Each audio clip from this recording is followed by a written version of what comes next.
Let's do the lattice energy of aluminum oxide.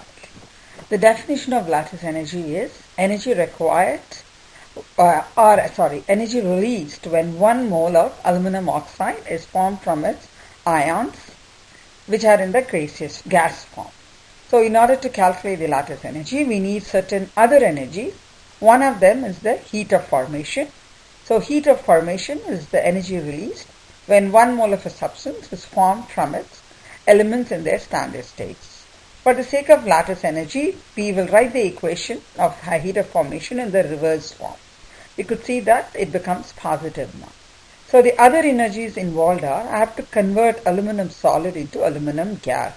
So I'll just call it as delta H vaporization, but basically it involves fusion and vaporization. And then I have to convert the aluminum gas into ions. So to convert it into ions, I need to remove 3 electrons from aluminum. So this involves ionization energy. So the first ionization energy removes the first electron. Second ionization energy is the energy responsible for the removal of second electron, and the third ionization energy is responsible for the removal of the third electron. So we get the aluminum ion. Now for the oxygen, I have to break the oxygen-oxygen double bond. So I should know what is the bond energy.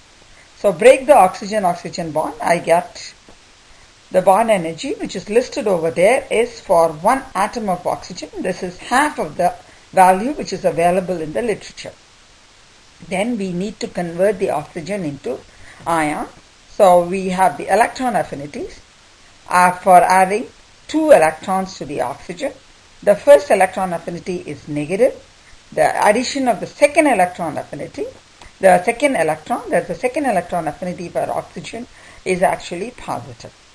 So when you look at all these equations, you realize that we have 3 electrons from aluminum, 2 electrons from oxygen, and half oxygen in equation 6, 3 by 2 oxygen in equation 1.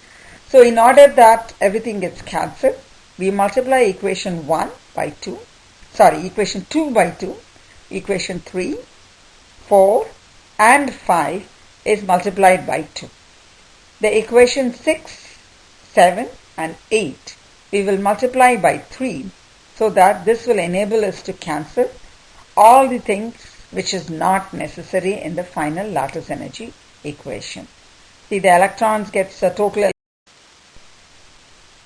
So we just now multiplied all those equations. Now you see that we get new equations with all the equations multiplied by the 2's and the 3's. And when you add up all of them, all the things which you don't need get cancelled. They are matched by the colors, and we get the final equation. And if you compare it with the original lattice energy equation, you find that it is the reverse of the lattice energy equation. So all we have to do is reverse this equation, change the sign, and you get the lattice energy of aluminum oxide. If you compare with the literature value, this could be low, but you don't have to worry about the values. What you have to take care is the equations written correctly and multiplied by the correct numbers so that they cancel out. That's what you should learn, because the rest of the values you will be always given. So you have to calculate with only given values. So this is how you calculate the lattice energy of aluminum oxide.